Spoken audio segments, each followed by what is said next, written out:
नई गाड़ी ली, चलानी आती नहीं है, आप उसी पे बैठ करके चलाना सीखोगे तो रोज ठोकोगे, रोज यार्ड में खड़ा रखोगे और रोज फिर नई ड्राइविंग सीखोगे। अगर आपने ड्राइविंग स्कूल को ज्वाइन कर लिया, 8-10 दिन उसमें आपने ड्राइविंग सीख ली, 15 दिन 20 दिन महीने उसकी गाड़ी को खूब ठोको, नो प्रॉब्लम। लेकिन जब अपनी नई नवेली लेकर के आएंगे आपके लाखों रुपए बच चुके हैं। आप इस चीज को समझें, ये एक समग्र भाव। तो सीख करके काम करना और काम करके सीखना। यहाँ पर जो 5-7 दिन का आपका ये प्रशिक्षण शिविर है, इसमें आप अनेकों महानुभाव से इंटरेक्ट हुए हैं, उनसे आपने सवाल जवाब किए हैं, उन्होंने अपना अनुभव जो है वो साझा किया है। तो उसमें आपने गागर में सागर भरना जो कहते हैं, 7 दिनों में आपने वो लाइफ लॉन्ग एक्सपीरियंस ले लिया जो शायद आपके साथ चलता रहेगा। प्रोजेक्टर की कोई दिक्कत नहीं। तो ये पिछले शिविर में भी हम यहाँ पर पहुंचे थे, तकरीबन कितने 100-125 के आसपास बच्चे थे, कुछ 2-3 इस बार ज़्यादा हैं, तो ये सुखद है। तो ज़्यादातर यहाँ पर जो मुझे देखने को मिल रहे हैं युवा साथी हैं, युवा साथी और जो शिक्षित वर्ग है। अगर किसी भी फील्ड में, किसी भी क्षेत्र में अगर कोई बदलाव ला सकता है तो वो वहाँ का युवा वर्ग ला सकता है। तो बुजुर्ग जो होते हैं वो अपना जीवन काट चुके हैं, वो ज़्यादातर लकीर के फकीर होते हैं, वो ज़्यादा बदलाव ना तो अपनी जिंदगी में चाहते हैं ना व्यवस्थाओं में चाहते हैं। लेकिन जो युवा होता है,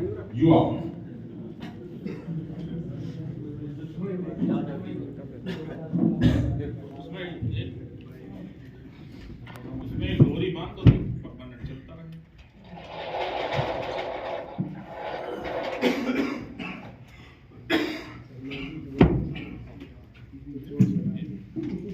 तो आशा है कि पिछले 3-4 दिनों में अनेकों बड़ी संस्थाओं, भारतवर्ष के बड़ी संस्थाओं के बड़े वैज्ञानिक, बड़े डॉक्टर आपके समक्ष आए हैं, उन्होंने अपना तजुर्बा साझा किया है। लेकिन अगला जो 1 घंटा है उसमें आपको आनंद आने वाला है। प्रोजेक्टर किधर है? प्रोजेक्टर में एक बार वो कनेक्ट कर दें। तो डेयरी जो फार्मिंग है, डेयरी फार्मिंग ये एक मैराथन दौड़ है। 100 मीटर का धावक इसमें कामयाब नहीं। अगर जो भी कोई 100 मीटर के धावक हैं या छोटी दौड़ना चाहते हैं, जैसे 100 मीटर का उसैन बोल्ट धावक है, लेकिन मैराथन में उसका कभी नाम नहीं आया। क्यों? क्योंकि मैराथन की स्ट्रेटजी अलग है, वहाँ रणनीति अलग काम करती है। 100 मीटर छोटा धावक जो है वो 2 मिनट के लिए, 4 मिनट के लिए, 10-12 सेकंड के लिए सांस को मजबूत करेगा, वो दौड़ मार देगा। लेकिन यहाँ पर डेयरी फार्मिंग में जिस बुक को आप आज प्रयोग करोगे उसका 9 महीने या 10 महीने बाद काफ आएगा, वो लाल आया, काला आया, पीला आया, वो तब पता चलता है। तो इसमें अनेकों आयाम हैं। इसमें अपने आप को एस्टैब्लिश करना ये बहुत समय लेता है। जिस प्रकार से आपने जूतों की एक शोरूम खोल लिया, जिस दिन जूते रख लिए उसी दिन से शाम को 1-2 ग्राहक आने लग गए, 10-15 दिन बाद हो रहा है, महीने बाद वो तकरीबन फ्लो में आ जाता है। लेकिन जिस व्यवसाय में आप आना चाह रहे हैं, ये धरती का सबसे मुश्किल कामों में से एक है। आप इस चीज को मेंटल नोट बना लेना। मैं किसी को हतोत्साहित नहीं करूंगा, सिर्फ वास्तविकता जो है उससे रूबरू करवाऊंगा। हमारे असीम रावत जी हैं, हेथा के फाउंडर, उनसे भी इंटरेक्शंस होती रहती हैं। तो उनके समतुल्य जो हैं वो अनेकों इस विचार के साथ इस फील्ड में आए। कुछ आर्थिक चुनौतियों के सामने घुटने टेक दिए, किसी ने घर परिवार के जो सदस्य हैं कि क्या फला का बेटा देख वो बन गया, तू पीछे रह गया। तो वो चुनौतियां हैं, कहीं न कहीं धीरे उसको, उसकी जो मनोबल है उसको क्षीण कर देते हैं। क्षीण करने के बाद वो पत्ते फेंक देता है और वाइंड अप कर देता है। आप इस चीज को समझें। लेकिन आप उन खुशनसीब पर्सनैलिटियों में से एक हैं जो चाहते हैं कि जो अनट्रोडन पाथ है, जिसके ऊपर कोई नहीं चला, उसके ऊपर मैं चल करके दिखाऊंगा। और आप समझें कि किसानी और पशुपालन ये एक दूसरे के पूरक हैं, और इनके बिना जो है समाज वो कहीं न कहीं भर भरा करके गिर जाएगा। आप चाहे कितने ही कंप्यूटर बना लें, आप चाहे कितने ही सॉफ्टवेयर इंजीनियर बन जाएं, लेकिन अंत में आपको क्या चाहिए? अंत में आपको चाहिए भरपेट अच्छा शुद्ध आहार। अगर वो आहार आपको नहीं मिलेगा, आपकी जमीन को क्या चाहिए? जमीन का आहार है पशुधन से प्राप्त गोबर। आप इस चीज को समझें, जितना एनिमल इंपैक्ट खत्म होता चला जाएगा खेतों में से, जितना गोबर खत्म होता चला जाएगा, जमीन बंजर और बंजर और बंजर होती चली जाएगी। ये डायरेक्टली प्रोपोर्शनल है एक दूसरे के। अगर आप एनिमल इंपैक्ट, पहले हर किसान के पास अपनी कुर्डी हुआ करती थी, वो कुर्डी को खेत में पहुंचाता था, खेत का पेट भर गया, वो भरपेट आपको अन्न भी देता था, या फिर भरपेट ना भी दे पाया तो पौष्टिक अन्न जरूर देता था। लेकिन आज अन्न की हो सकता है आपके गोदाम भरे हैं, एफसीआई के गोदाम चले जाएं और गोदाम चले जाएं, भरे हैं, लेकिन उनमें पोषक नहीं है। आपने अगर खेत में यूरिया नहीं डाला, मैं आपके साथ शर्त लगाता हूं, इतना गेहूं होकर के दम तोड़ देगा, ऊपर नहीं आएगा। इतना होकर के पीला पड़ने लगेगा, फिर उसको क्या चाहिए, चिल्ला चिल्ला करके मांगेगा, ला वो सफेद वाला खाद ला। तो आप ले जाएंगे, यूरिया मारेंगे, वो फिर इतना आ जाएगा, फिर एक लेवल के बाद इतना आकर के रुक जाएगा, फिर अगला पानी दो, उसको यूरिया दो। जब वो यूरिया से परवरिश उसकी हो रही है तो वो आपको क्या देगा? डायरेक्टली प्रोपोर्शनल है ये चीजें। इसमें कोई बहुत ज्यादा रॉकेट साइंस नहीं है। दो आदमी जिंदगी में बहुत जबरदस्त सफल होते हुए देखे हैं मैंने, जिसने साधारण अनुशासन का जीवन में पालन किया। साधारण अनुशासन मतलब सुबह 5 बजे उठना है तो उसने अपने दिल को समझा दिया मैं 5 ही बजे उठूंगा, 2-1 घंटे मुझे कुछ किताबें पढ़नी है या कुछ काम करना, वो उसके प्रति ईमानदार है। और दूसरा, जिसके पास कॉमन सेंस है। कोई साइंस, कोई आपको आईआईटीएन होने की आवश्यकता नहीं है, कॉमन सेंस बता दिए। जिस प्रकार से कॉमन सेंस का एक उदाहरण मैं देना चाहूंगा। एक गाय है, वो अभी ताजा ब्याई है, उसने जेर गिरा दी। जेर गिरा दी तो गांव में लोग लठ लेकर के भागेंगे कि इसको जेल से हटाओगे, जेल खाएगी तो वो पागल हो जाएगी। आप कॉमन सेंस लगाएं कि जंगल में अगर कोई गाय ब्याई है, उसको कौन हटाने जा रहा है? कोई डंडा मारने जा रहा है? वो अगर जेल खाना चाहेगी तो वो खाएगी, ऐसे तो फिर वो नस्लें लुप्त हो जाती। जेल सिर्फ गाय नहीं गिराती, हिरन भी गिराता है, रोज भी गिराता है, नील गाय, जितनी भी गिराती। जो बच्चा होगा वो उसके जो जिस चद्दर के अंदर लिपटा रहता है वो बाहर आएगी, उसका काम खत्म हो गया। तो ये कॉमन सेंस है। जितना मैंने आज तक जीवन में सीखा है गौपालन के प्रति, किसी से नहीं सीखने के लिए गया, किसी से भी नहीं, सिर्फ 2 चीजों को गुरु माना। एक, वो चीज प्रकृति पर्यावरण में कैसे होती। मान लो थोड़ी देर के लिए इंसान को हटा लो, तो वो जब गाय ब्याने लगती है उसके पैर पकड़ के खींचते हैं बच्चे को, बच्चे को बाहर निकाल दे। अरे वो जंगल में होती तो कैसे ब्याती? कोई पैर पकड़ के खींचता नहीं। तो वो अपने आप प्रसव झेलती, और प्रसव जो झेलेगी वो अपने आप जेल गिरा देगी। लेकिन अगर आप कच्ची विवाह देते हैं, कच्ची थोड़े से खुद बच्चे के बाहर आए, आपने पकड़ के खींच लिया, तो अंदर के जो कोटिनिडल्स जो यूट्रस से जुड़े हुए हैं वो ढीले नहीं हुए। फिर आप उसको देते रहे, यूट्रोजन देते रहे, डॉक्टर को बुलाएं, डॉक्टर रात डालेगा, फिर वो निकालेगा, गाय स्ट्रेस में आ जाएगी, जो दूध बनाना चाहिए था वो नहीं बनाया। As simple as that common sense.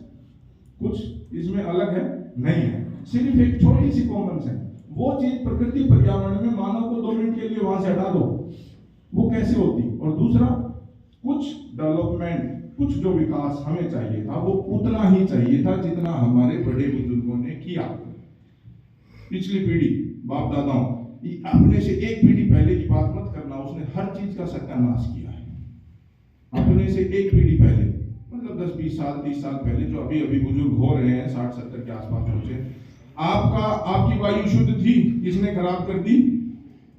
आपका ग्राउंड वाटर था, प्रचुर मात्रा में था, परदादा के टाइम तक, दादा के टाइम तक, किसने सत्यानाश कर दिया? रोड पर लगा करके। तो चीजें आप जब समग्र भाव से सीखेंगे तो वो आधुनिकरण का जो उनके ऊपर रंग रूप चढ़ता आया, तो वो सब चीजें त्यागते चले गए और पैसे और उस माया जाल में पकड़ते चले गए, झगड़ते चले गए। तो उन्होंने चीजों को धूमिल करना शुरू कर दिया। ठीक है, ज्यादा लंबा नहीं करेंगे। सबसे पहले तो मैं बताना चाहूंगा मैंने क्या जीवन में अचीव किया है कि आप जो 100 प्रशिक्षु बैठे हैं वो मुझे सुने या कुछ मैं आपको बताने लायक हूँ। तो कुछ जो जीवन में एकेडमिक अचीवमेंट्स हैं, ये 2012 में 100 वैकेंसीज आई थी intelligence officer narcotics control bureau में, उसका एक ज्वाइनिंग लेटर है। ये सिर्फ इसलिए दिखाने के लिए कि कोई बंदा जो बोल रहा है उसको थोड़ा सा आप सीरियसली ले लें, बस इसके लिए। कोई बॉम्बास्टिक में यहाँ पर साउंड नहीं करना चाहता। नेक्स्ट करना, आ जाओ ना एक बार, किसी के पास आता है। आगे वाली भी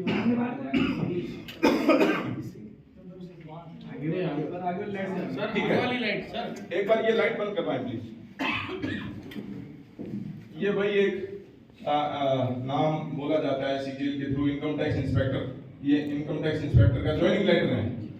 ये कोई वो नहीं है, ये आपको कह रहे हैं कि डॉक्यूमेंट वेरीफाई करवाओ और सेम डे ज्वाइन करो। नेक्स्ट करें प्लीज। आपने पीछे कब बिठा दिए।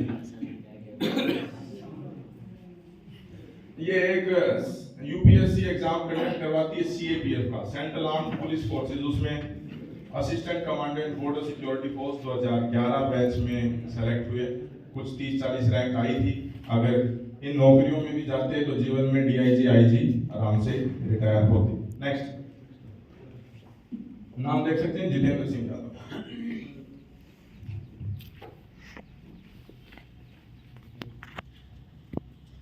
ये एक और दिल्ली पुलिस सब इंस्पेक्टर का एग्जाम होता है, उसमें आप मेरिट लिस्ट में देखेंगे तो फर्स्ट पोजीशन थी 2010 या 11 बैच था कुछ समटाइम्स। तो आप ये समझें कि अगर कोई बंदा इंस्पेक्टर को टॉप कर रहा है तो वो एक एसएचओ होता है किसी दिल्ली पुलिस के थाने में, और पैसों की तो शायद उसको कमी नहीं होती। तो मैं अगर किसी फील्ड इस फील्ड में आ रहा हूँ। नेक्स्ट फोल्डर करें प्लीज। हाँ बस नेक्स्ट फोल्डर। ये और है ज्वाइनिंग लेटर वगैरह। तो अनेकों नौकरियां मिली, और एक जो नौकरी वर्तमान में मैं कर रहा हूँ उसका यहाँ पर डिपिक्शन है नहीं, अभी भी गेजेटेड भारत सरकार में है, लेकिन गोपालन से जुड़े हुए हैं। यूट्यूब जो है वो हॉबी है, आप इस चीज को समझें। प्रोफेशन अलग होता है, हॉबी अलग। हॉबी एक ऐसी चीज है जिसमें आप फ्री टाइम में, किसी की गार्डनिंग है तो वो गार्डनिंग करता है, कोई वॉलीबॉल खेलता है तो वो वॉलीबॉल खेलता है, तो वो है आपकी हॉबी। फ्री टाइम में आप क्या करना चाहते हैं। प्रोफेशन जो कि असीम रावत जी का था, डेडिकेटेडली 100 घंटे अगर आपके पास है तो 100 में से 100 आप वो करते हैं। नेक्स्ट करें। फिर मैं कहना चाहूंगा एनडीआरआई के डॉक्टर महोदय आए होंगे, और सीआईआरपी के आए होंगे, और बड़ी बड़ी संस्थाओं के आए होंगे, तो वो आपको बातें बता करके गए। जी सेकंड पॉइंट। तो उनकी बातें सुनने के बाद मैं आपको क्या अलग बता सकता हूं, मैं उनसे क्या अलग है, क्या मेरी जीवन की इस तरह की अचीवमेंट्स हैं। नहीं दूसरे पे आए, चलो। तो वैसे बता देना चाहता हूं, आप एक बार प्रयास करें, अगर खुद जाए तो ठीक है। जो गायें उन्होंने डिस्कार्ड कर दी थी, हाथ खड़े कर दिए थे कि ये सेनाइल हो चुकी हैं, ये अब बहकी चलने लग गई है, बुढ़ापा इनके ऊपर इतना ज्यादा आ चुका है कि हम कुछ शायद इसमें कर नहीं पाएंगे। स्टार्टिंग से करें फिर इसमें, अगर खुल गया तो कोई बात नहीं, सेकंड फोल्डर नहीं खुल रहा। तो वो गायें जो उन्होंने हाथ खड़े कर दिए थे कि अब इनके 3 थन बंद हो चुके हैं, उन गायों को मैं लेकर के आया हूँ, और आज भी जाकर के देखें, आज 4-4, 5-5 साल हो चुके हैं, वो गायें पूर्णतः स्वस्थ हैं। अगर ये चीजें खुल जाती तो मैं उनको दिखाता पहले की क्या कंडीशंस थी और अब की क्या कंडीशंस हैं। तो ये इस चीज को थोड़ा सा, हाँ ये देखें, ये जो गऊ है 100 नंबर को खोलें एक बार, कोई बात नहीं। ये देखें फर्स्ट, आप देखें गऊ को कह दिया उन्होंने 100 नंबर गाय है कि ये मेरे काम की नहीं है, ये यूनिवर्सिटी के काम की नहीं है, कोई लेना चाहता है तो हमने उसकी नीलामी कर दी, और उधर देखें वही गाय है। 27 नंबर को आप देखें, बिछवाल सेंटर की थार पार कर गाय है, उन्होंने हाथ खड़े कर दिए थे कि 3 थन बंद हैं, गाय बुढ़ी हो चुकी है, हमसे कुछ नहीं होगा। आप उधर देखें वही गाय है, ब्याई है, काफ को जन्म दिया है, उन्होंने कह दिया था कि ये रिपीटर हो चुकी है, अब इसमें इस गन्ने में रस नहीं बचा, ये आप ले जाना चाहते हैं तो ले जाएं। नीलामी में 1,05,000 रुपए की गाय, ये देखें, ये 27 नंबर जो आप देख पा रहे हैं। एक और 585 नंबर गाय चांदन फार्म है जैसलमेर में, हाथ खड़े कर दिए थे इस बुढ़ी गाय को कि भाई अब बुढ़ी हो चुकी, चला भी नहीं जाता, खड़ा भी नहीं हुआ जाता, उसी की बछड़ी, आप बस उतना ही रहने दें, उसी की बछड़ी देखें आप, उसी को रिस्टार्ट करके, इंजन को रिस्टार्ट करते हैं उसी तरह से रिस्टार्ट करके। और ये जो बुल हैं हरियाणा नस्लों के जो हमने तैयार किए हैं, उस आधार पर मैं आपसे कुछ चर्चाएं करना चाहता हूँ। सिर्फ ये एक भूमिका है। और दिखा दें, ये देखें किन गायों को फील्ड में से सेलेक्ट किया गया, उनके बछड़े किस तरह के बने। फिर आगे देखें, कुपोषित बछड़ा है नीचे, हाँ वो देखें थार पारकर का 13 नंबर पर। और वही आगे देखें आप, आपके नहीं खुलेंगे, छोड़ो, वो देखें आप मंगल भाई के साथ जो खड़ा है, फर्क दिख रहा है? कुछ नहीं किया, सिर्फ 2 चीजें नियम को फॉलो किया। नेचर में वो चीज कैसे होती और हमारे बड़े बुजुर्ग कैसे फॉलो करते थे, सिर्फ कॉमन सेंस। कॉमन सेंस, कभी पशुपालक नहीं रहे, लेकिन एक मन में टीस थी कि ऐसी क्या चीज है, ऐसी क्या चीज है कि हमारी हरियाणा नस्ल आज इतनी पीछे है, अन्य गिर, साहिवाल, राठी, दुधारू अन्य नस्लें आ गई। तो जो जिस क्षेत्र की, यस्य देशस्य सो जंतु सत्यजम तस्य औषधम हितम, ये आयुर्वेद का गुण है कि जो औषधि जहां पर जन्म लेती है वो वहां का सर्वाधिक हितकार या हितकारक है। तो जो गाय जिस पर्यावरण में जन्म लिया है, वो वहां पर उन लोगों को उसका दूध अच्छा नहीं है तो वो गिर के जंगलों से लेकर के आएंगे, वो राठी को लेकर के आएंगे, साहिवाल को लेकर के आएंगे। कुछ आपको बेतुकी अटपटी बात नहीं लगी? बस सिंपल सा लॉजिक है।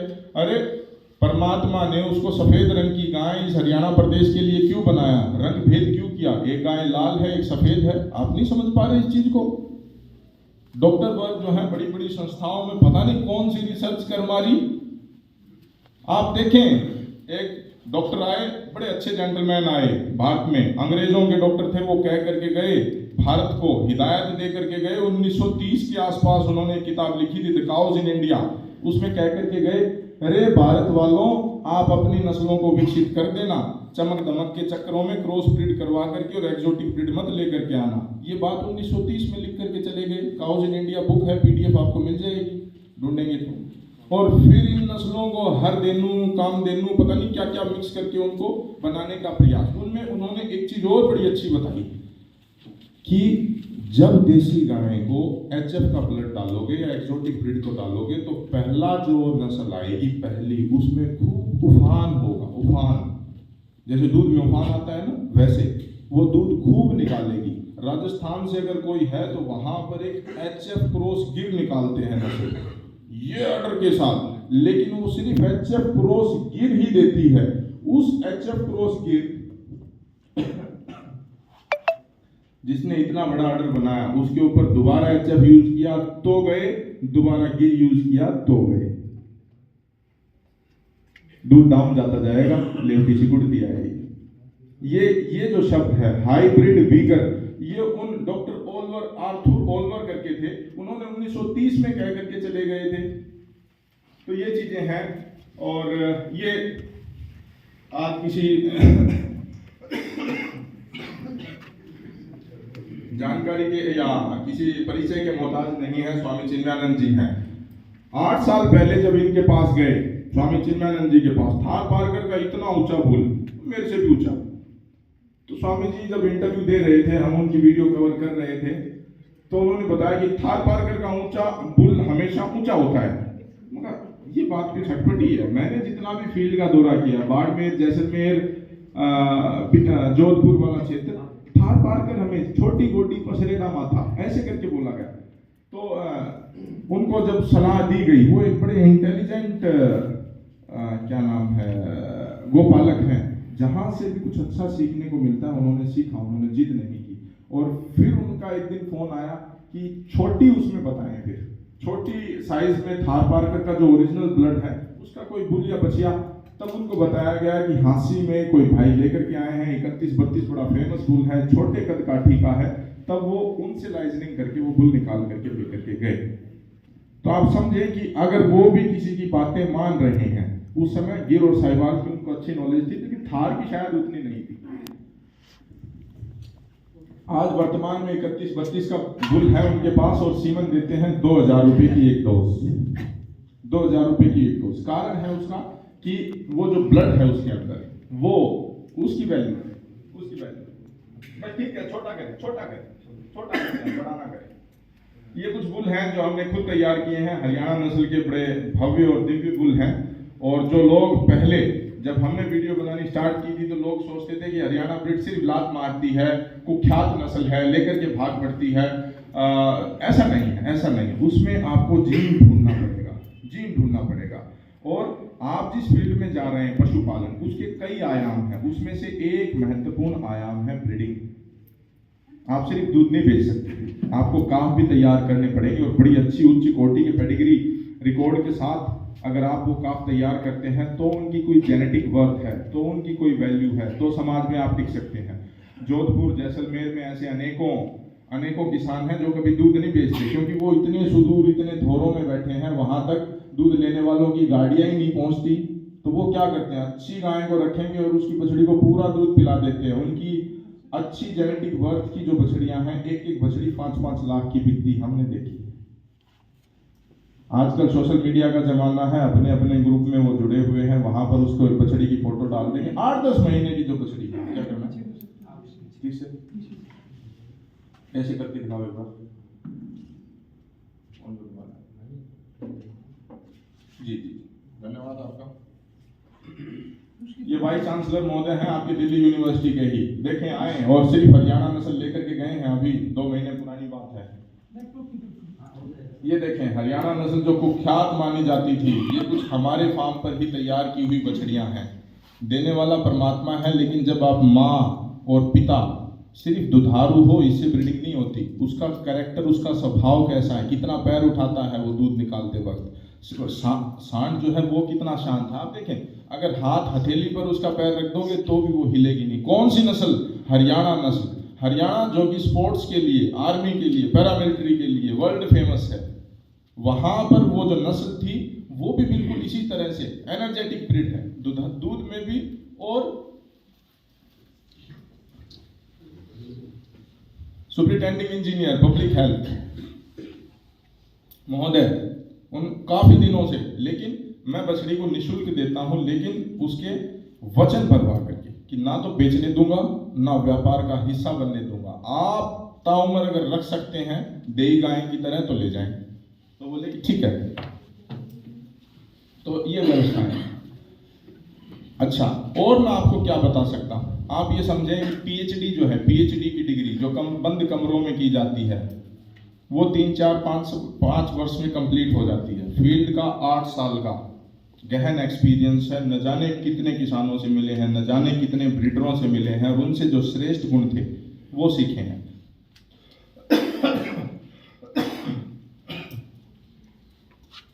तो दिल्ली में ही ईशापुर में Sahiwal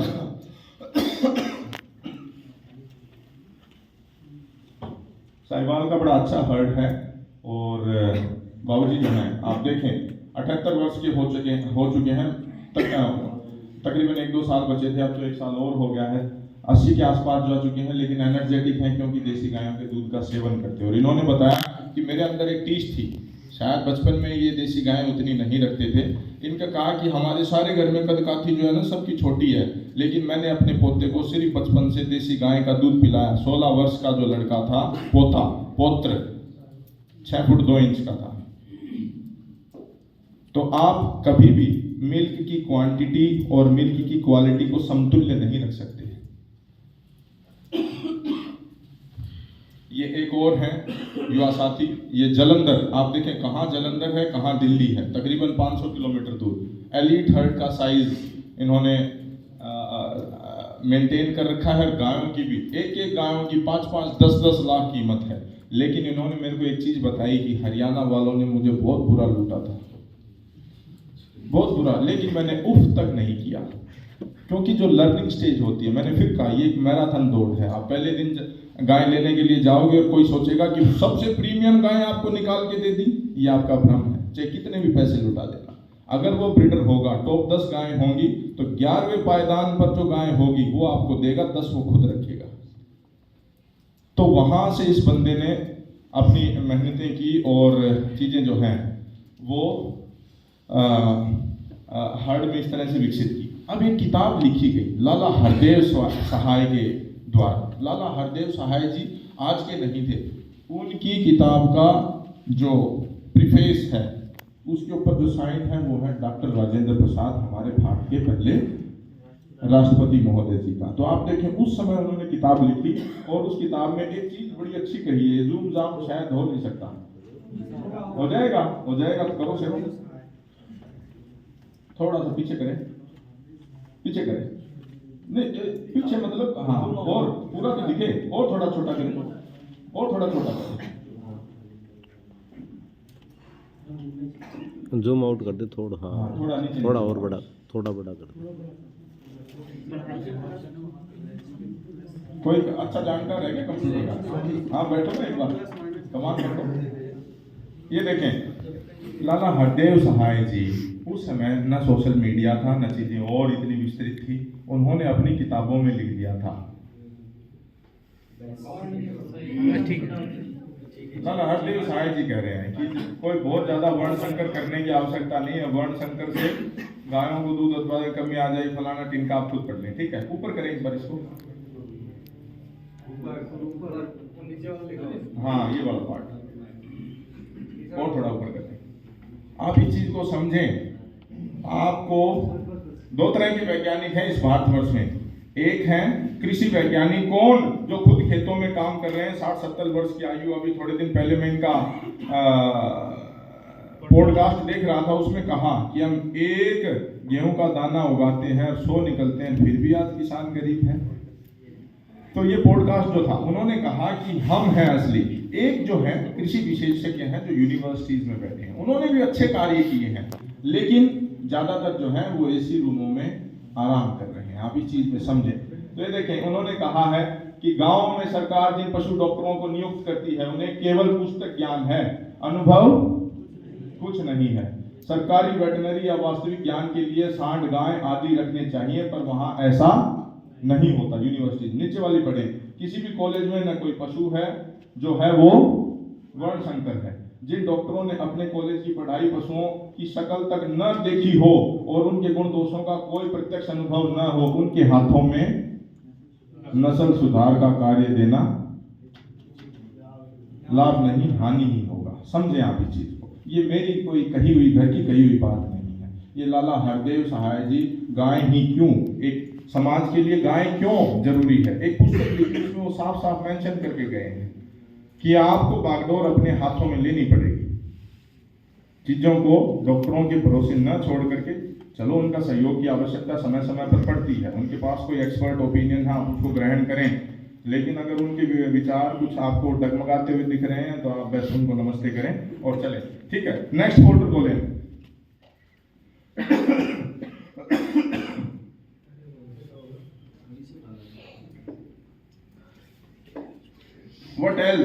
What else Jitu revolutionary farmer has contributed for the upliftment of देसी cow breeds, और इनके लिए क्या और योगदान। ये हम एक बड़ा अच्छा आयोजन करवाते हैं।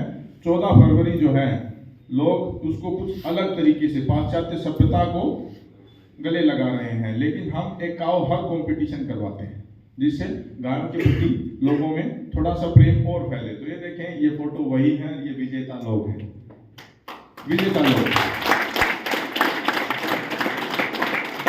पहला इनाम शायद 11,000 या 5100 कुछ है, फिर दूसरे पायदान के लिए हम 2 सेलेक्ट करते हैं, तीसरे के लिए हम 5 करते हैं, कंसोलेशन के लिए हम फिर 11 करते हैं, उनको 1,000 रुपये देते हैं। तो इस तरह से एक थोड़ा सा प्रोत्साहन मिलता है उसको। तो ये ठीक है, दिखाएं। ये देखें, महिला जो है, गौ जो है वो हमारी संस्कृति का एक अभिन्न अंग है। चूल्हे के पास बैठ कर के रोटी बना रही है और उसकी बच्चियां जो है वो वहां पर बैठी, कितना सुखद है, कितना सुखद है। आज इस तरह का गोपालन जो है वो शायद ही नाम मात्र का होता है। पहले जो हमारे यहाँ पर कंसेप्ट था वो था देई गाय का कंसेप्ट। देई मतलब वो जिएगी मरेगी वहीं पर, ना उसका दूध बेचेंगे ना उसका घी बेचेंगे। वो देई मतलब देवी गाय है उस परिवार के लिए। और वो किस तरह से होती थी, जैसे जिस कन्या की शादी हुई तो उसका पीहल पक्ष जो है माँ बाप वो देते थे।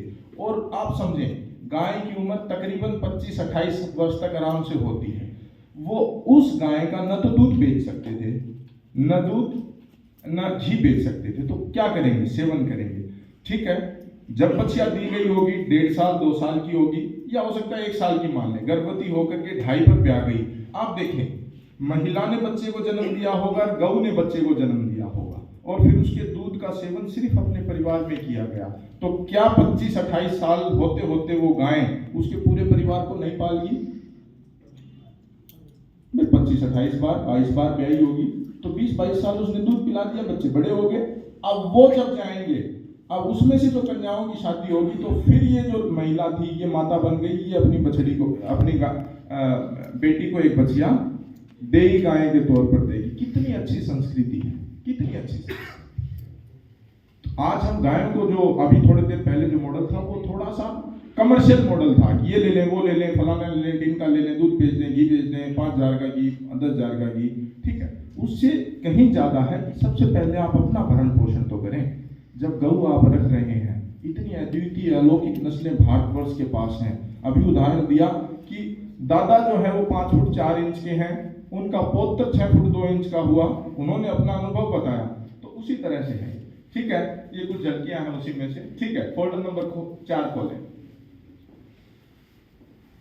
प्रेम सिर्फ स्वार्थ के लिए भी नहीं होता है। कोई चीज कुछ आपको उत्पादन दे रही है, उसी लिए उससे प्रेम करें। वो थोड़ा सा चौथा पॉइंट है, ठीक है। तो आप डेयरी फार्मिंग का कोर्स करने के लिए आए हैं, तो इसमें इनपुट जो है, इनपुट साइड को देखें। इनपुट क्या क्या लगने वाली है। आप सबसे पहले कोई भी एक्टिविटी, कमर्शियल एक्टिविटी करते हैं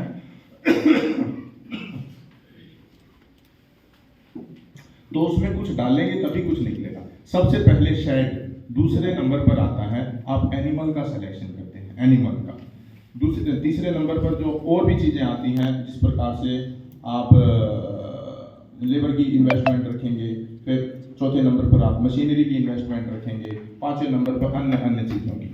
लेकिन आपका फलक्रम ऑफ प्रोडक्शन क्या है, केंद्र बिंदु क्या है जो आपको उत्पादन देगा? शेड देगा। शेड कोई उत्पादन दे रहा, आपने खूब कंक्रीट की बिल्डिंग बना दी, क्या उससे कुछ 1 रुपया मिल रहा है? नहीं मिल रहा। लेबर खाली बैठा रहेगा, कुछ देगा?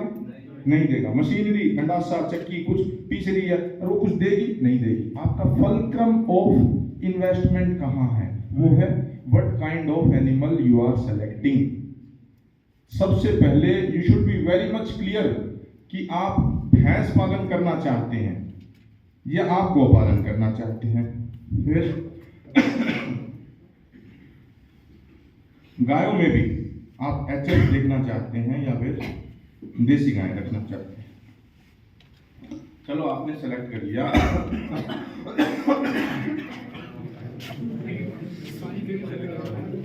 माफी चाहूंगा थोड़ा सा, जो है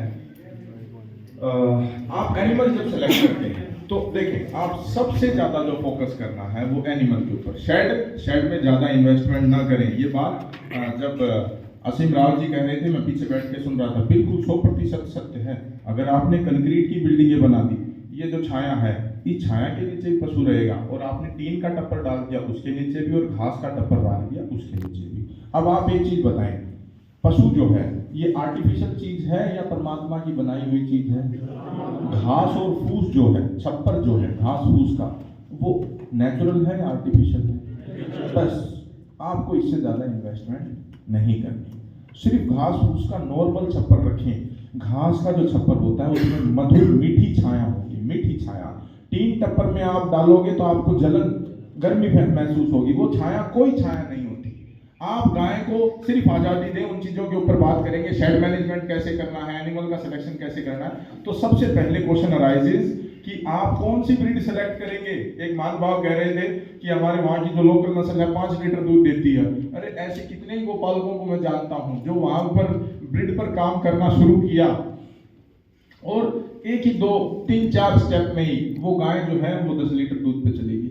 आप देखें वो एक मैमल है, उसको 20, 22, 25 किलो का एक काफ जो है उसको पोषित करना है, इसीलिए कि तो दूध दे रहा है वो। आप थोड़ा सा प्रयास करेंगे वो 8-10 लीटर दूध तक आराम से, लीटर 2 लीटर 3 लीटर दूध तो बकरी दे देती है। आप जो चाह रहे हैं कि गिर का खोल लो, साहिवाल का खोल लो, थार पारकर का खोल लो, आप खोल सकते हैं, वो आपकी इच्छा है। लेकिन मैंने कहा नेचर क्या कहता है कि वो ब्रीड क्षेत्र के लिए सर्वश्रेष्ठ है। आपने नेचर के साथ गए और आपने उस ब्रीड का चयन करके थोड़ा सा मेरे की तरह प्रयास करना पड़ेगा। जब मैं हरियाणा ब्रीड का चयन कर रहा था तो मैंने पूरे हरियाणा को लेंथ और ब्रेड्थ घूमा है, आगे पीछे, जहां पर जो चीज अच्छा ब्लड मिला उसको उठाने का प्रयास रहा। आप अकेले नहीं कर सकते तो आप अपना समूह बनाएं, 2 4 5 8 10 मित्रों का, उड़ीसा के हैं तो पिंजारपुरी वहां की नस्ल है, तो इस तरह से आप कर सकते हैं। Wait there is a will, there is a way. देखो प्रयास आपको करने पड़ेंगे, डेडिकेशन और विल पावर आपकी रहेगी। तो ये हरियाणा ब्रीड है और इनका चयन एनिमल सिलेक्शन का। अगर आप चाहते हैं कि दूध के साथ हम ब्रीडिंग करें तो आप मानना, अगर आपको सिर्फ गोबर और गोमूत्र चाहिए वो एक बूढ़े बैल से भी मिल जाएंगे, बूढ़ी गाय से भी मिल जाएंगे।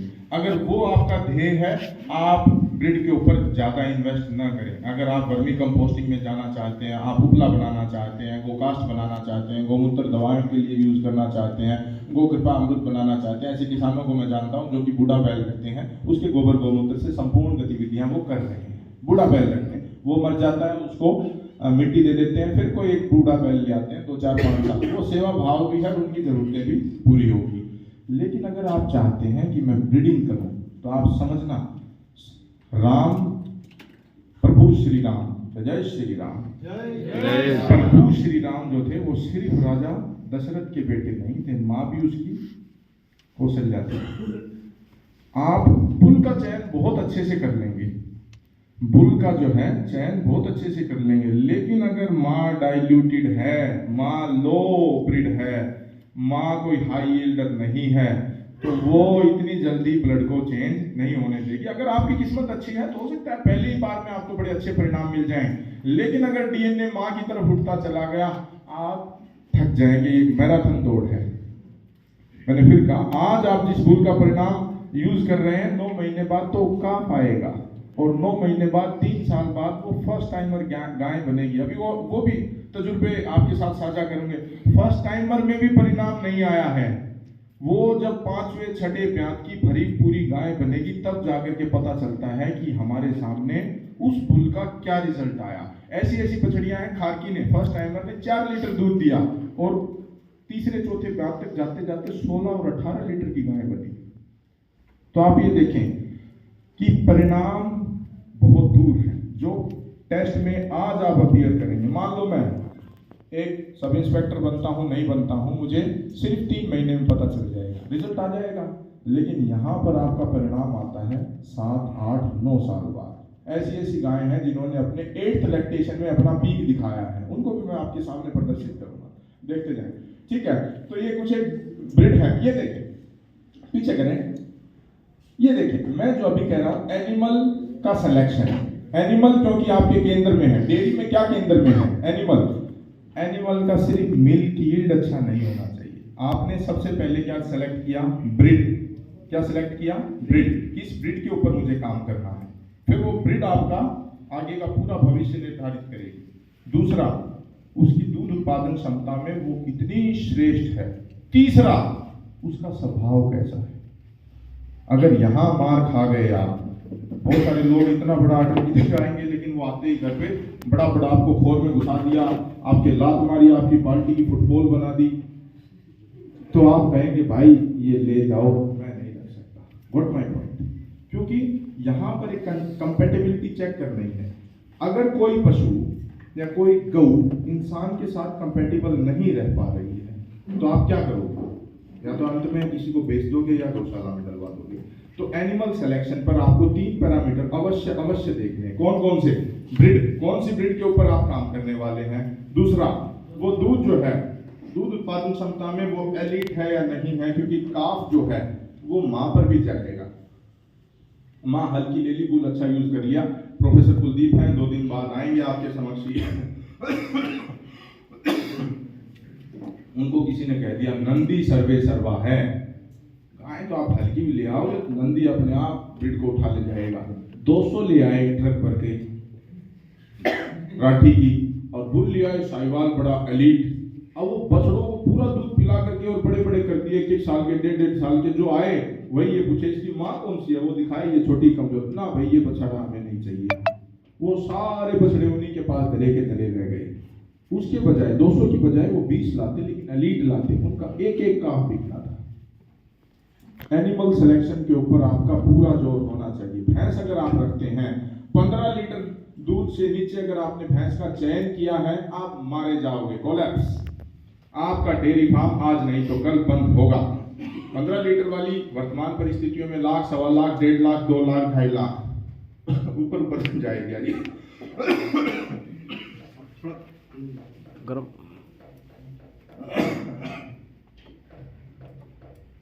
हरियाणा में अगर आप मुर्रा का सेलेक्ट करेंगे तो इतने खर्च करने पड़ेंगे।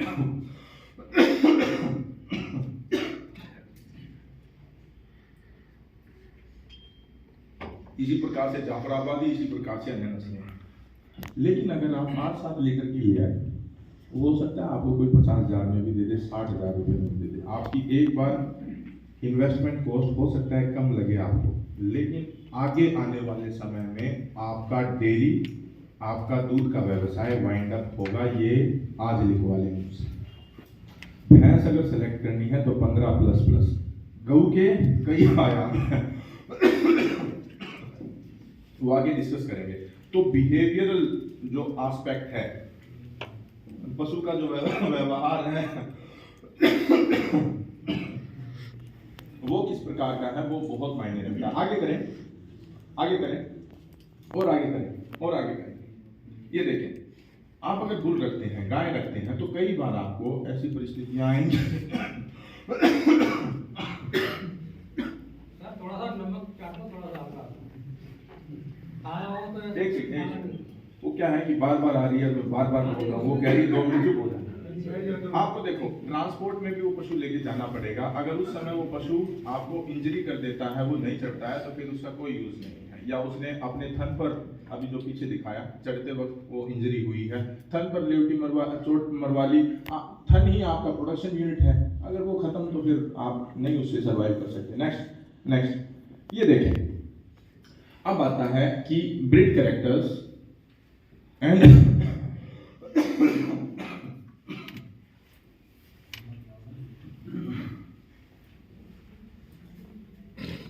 Milk line characters. तो ये लेवटी से आगे आगे का शरीर देखना गाय का, वो उसकी नस्ल की शुद्धता और ब्रीड के कैरेक्टर्स के बारे में बताता है। और जो पीछे का वाला पुट्ठे वाला हिस्सा है, वो मिल्क लाइन और दूध उत्पादन क्षमता के बारे में बताता है। आप इस चीज़ें समझें। आप ये भी नहीं कर सकते कि मुझे तो सिर्फ दूध चाहिए, ब्रीड बर्ड से कोई मुझे मतलब नहीं है। तो ब्रीड अगर नहीं आई, काफ में ब्रीड की झलक नहीं आई, तो ब्रीड आपको कोई कीमत नहीं देके जाने वाली। आप इसको इस तरह से समझे, अगर कोई आपने मतलब क्रॉस ब्रीड साहिवाल तैयार कर दी, वो HLDB की मिल्किंग में लगेगी नहीं। HLDB Haryana life stock development board milk दूध रिकॉर्ड करवाता है अच्छे पशुओं का। उसमें अगर वो ब्रीड से ही बाहर है तो वो दूध रिकॉर्ड ही नहीं होगा। आपको 40,000 रुपए की जो धनराशि हरियाणा सरकार दे रही है, वो मिलेगी नहीं। तो ब्रीड भी आवश्यक है और दूध उत्पादन क्षमता भी आवश्यक है, दोनों चीजें आवश्यक है। ठीक है, नेक्स्ट कुछ कैरेक्टर्स ऐसे होते हैं गौओं में, वो हमें देखने की जरूरत नहीं होती कि ये ताजा ब्याई हुई है। वो ड्राई में भी बता देती है कि मैं एक अच्छी दुधारू गाय हूँ, अगर आपके पास वो पारखी नजर है, क्योंकि ताजा ब्याई हुई हमेशा आपको कॉस्टली मिलेगी।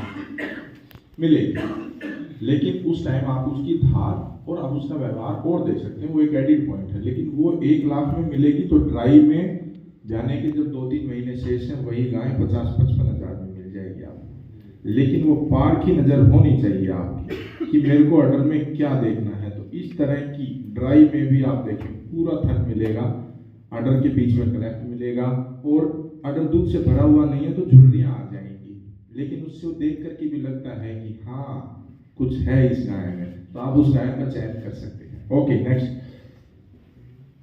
ये देखें, मैंने अभी जो बात बताई बिहेवियरल एस्पेक्ट, अगर आप उस जीव का ये देखते हैं कि इसका व्यवहार कैसा है। भैंसें भी ऐसी हैं, बाल्टी की फुटबॉल बना देती है, फुटबॉल भी बना देंगी और बाल्टी भी काम से गई, बाल्टी भी नई खरीद के लानी पड़ेगी। ठीक है, तो इस तरह के अगर वैसा बिहेवियर है, भले ही ऑर्डर हो, भले ही दूध हो, हमें क्या करना है, वो तो मार देगी किसी को। आप एक आज का जो युवा है वो एक भैंस की अच्छी खासी लात नहीं सह सकता। आप इस चीज को समझे, अगर गलत जगह पर लग गई तो आपको बहुत पैसे, हो सकता है जितने की भैंस नहीं आई उससे ज्यादा हॉस्पिटल को दे दी आपने। बिहेवियर, बिहेवियर 3 चीजें देखनी है एनिमल सिलेक्शन के टाइम। एक बार बोलें कौन कौन सी 3 चीजें? ब्रीड, दूसरा दूध उत्पादन क्षमता, तीसरा व्यवहार। व्यवहार, उसका व्यवहार शांत है या नहीं है। नेक्स्ट, ये देखें, ये सारी चीजें हैं। अभी मैं आपको एक बात कर रहा था, एनिमल सिलेक्शन क्यों जरूरी है, क्यों जरूरी है। आप इस चीज को देखें, ये ब्रीडिंग का एक रिजल्ट है। मैंने कहा 8 सालों का जो निचोड़ है ना, वो आपको 1 घंटे के अंदर अंदर मैं गागर में सागर कर दूंगा। ये देखें, बाप कैसे रंग का है, माँ कैसी है।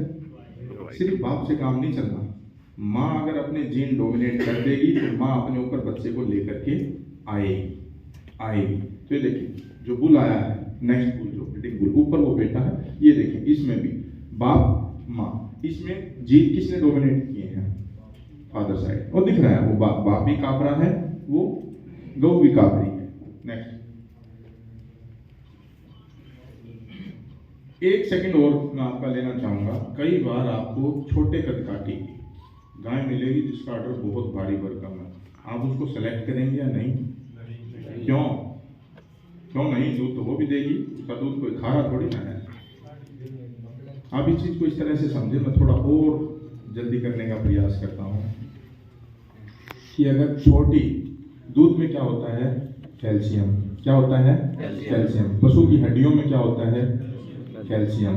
अगर उसका बूता ज्यादा है दूध देने का और उसमें इतना कैल्शियम दिख ही नहीं रहा, उसकी बॉडी वेट ही नहीं है उसका, गाय का, जब आप दूध निकालेंगे तो एक दिन ऐसा आएगा वो गाय बैठ जाएगी खूंटे पर, उसको बोलते हैं मिल्क फीवर। उसके शरीर का सारा कैल्शियम आपने दूध के माध्यम से दोब लिया तो अब वो खड़ी नहीं हो पाएगी, गई, आपकी रकम भी गई और दूध का व्यवसाय तो गया ही गया। समझ गए? छोटा सा कंसेप्ट है, कॉमन सेंस है।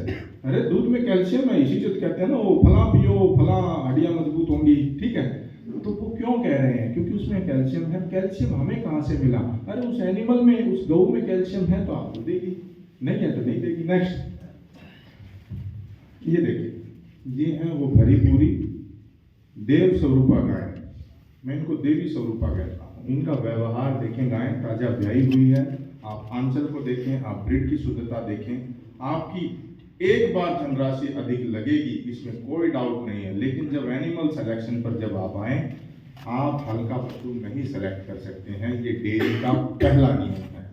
क्योंकि जितने आप 10 साल की, आप इसको इस तरह से मानो, आपने 10 फुट की गली में मकान बना लिया, ईंट उतनी लगी, सीमेंट उतनी लगी, मिस्त्री का लेबर उतना ही लगा 100 गज का प्लाट में। लेकिन जब आप टंकी घुसा रहे हैं या कुछ और ले जाना चाहते हैं तो ट्रैक्टर जा नहीं रहा है। वही मकान आपने 30 फुट की गली पर बनाया है, ईंटें उतनी लगी, सीमेंट उतना ही लगा, अन्य चीजें उतनी लगी, लेकिन फिर बाद में आनंद ही आनंद है। तो देखें, बिहेवियर के ऊपर मैंने बहुत ज्यादा जोर दिया है, क्योंकि हरियाणा नस्ल जो कुख्यात हुई वो सिर्फ बिहेवियर की वजह से हुई।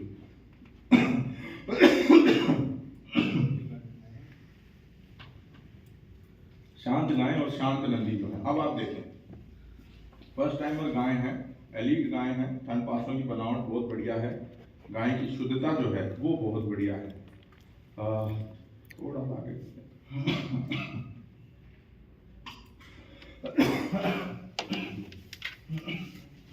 बस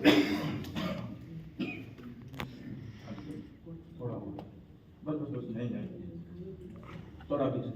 थोड़ा पीछे, हाँ, मेरी तरफ, और पीछे, और थोड़ा पीछे मतलब रिवाइंड, हाँ, पीछे शुरुआत की तरफ, हाँ, और थोड़ा सा,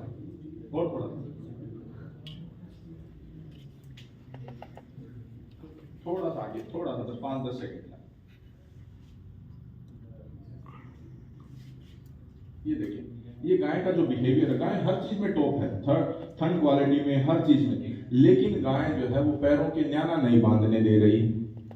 कहती है कि पैर अगर बांधोगे तो मैं फिर दूध नहीं दूंगी, ठीक है, एक चीज। दूसरी चीज ये देखें, वो तलसा मनसा, अब आप कैसे दूध निकालेंगे? आपका जो लेबर है वो थक जाएगा, वो आपको अपना ताम झाम पकड़ा के वो कहेगा मैं अपने घर चल रहा हूँ, मैं गाय की लात खाने के लिए नहीं आया। आप इस चीज़ को समझें, बिहेवियर आस्पेक्ट बहुत ज़रूरी है। आपको सिर्फ जो कई बार व्हाट्सएप ग्रुपों पे बड़ी अच्छी ऑर्डर से चलती हुई गाय आपको दिखा देंगे, ये खरीद ले, ये खरीद ले, आपके घर आ गई, फिर आप कहोगे लात मार रही है फलाना टीम का। अरे आप उस दिन बाबूजी क्यों बने? आप घर बैठे रह जाइए, ऑर्डर करके गाय सेलेक्ट करेंगे क्या? आप फील्ड में जाएं, उसका खुद थन पकड़े और उसका वो करें, दूध निकाल करके देखें। इस तरह से अगर ये डेली करेगी तो ये किस तरह से आप इन गायों का चयन करेंगे? तो जो मैं कहना चाह रहा हूँ, ब्रीड भले ही 100% हो, दूध उत्पादन क्षमता उसकी 100% है, लेकिन अगर वो लात मार रही है, अगर उसका बिहेवियर खराब है, आप उस पशु को न सेलेक्ट करें। अंत में ये लंबी वीडियो है, ज़्यादा दिखाएंगे तो थोड़ा अधिक हो जाएगा। लात मारी बाल्टी का सारा दूध धुल गया। अब आप सुबह से शाम तक उस गाय को इसलिए चरा रहे हैं क्या वो शाम को बाल्टी का दूध ढोल जाए खाना? ठीक है, तो ठीक है, बस हो गया। नेक्स्ट, ये उन पहलुओं के ऊपर बात की है जो सिर्फ दूध उत्पादन क्षमता, ब्रीड की शुद्धता ये नहीं है, उसके बाद भी ब्रीड में देखने के लिए वो चीजें। जी, जो पशु का आगे और पीछे दोनों पोर्शन, मिल्किंग पोर्शन और आगे का पोर्शन को आप एक्सप्लेन करें थोड़ा, एक बार उसको और हाँ, अभी करेंगे। अगली लो, पांच लो।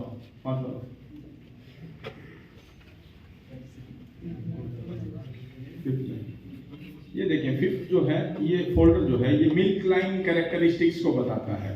राह चलते कांग्रेस गायों का 100 गायों का झुंड निकलेगा तो हम गाड़ी से उसको पार करेंगे, इतनी देर में झलक में पकड़ देंगे, ये आपके हर्ड की सबसे अच्छी या टॉप 2-3 गायों में से है। वो कहेगा आपको कैसे पता चला? अरे 8 साल का अनुभव भी कोई चीज है। तो आप भले ही वो गाय ड्राई हो, तो आपको क्या चीजें देखनी है? आप ये देखें, थानों की जो बनावट, पीछे करें एक बार, पीछे करें, मैं बताऊँ। और नहीं, पीछे छोटे फोल्डर में आए, छोटे जहाँ आइकन है, नीचे लाएं एक बार। ये स्क्रीनशॉट, ये जो है साहिवाल से ऊपर वाली फोटो, साहिवाल से ऊपर वाली ऑर्डर की क्वालिटी को जो बताता है। ये देखें, जब कभी भी आपको गौ सेलेक्ट करनी है तो क्या चीजें आप उसमें देखेंगे?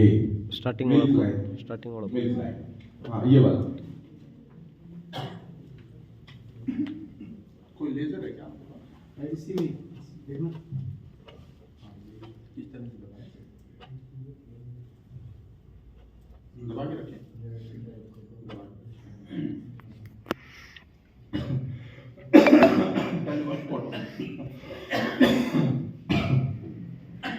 ये जो किताबें, आप अच्छी किताबें पढ़ेंगे तो उसमें ये चीजें हैं जो आपको निचोड़ करके निकाल करके लेकर के आए हैं। ये क्या है?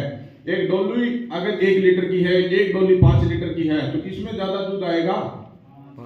5 लीटर वाली में, 1 लीटर वाली में तो नहीं आएगा।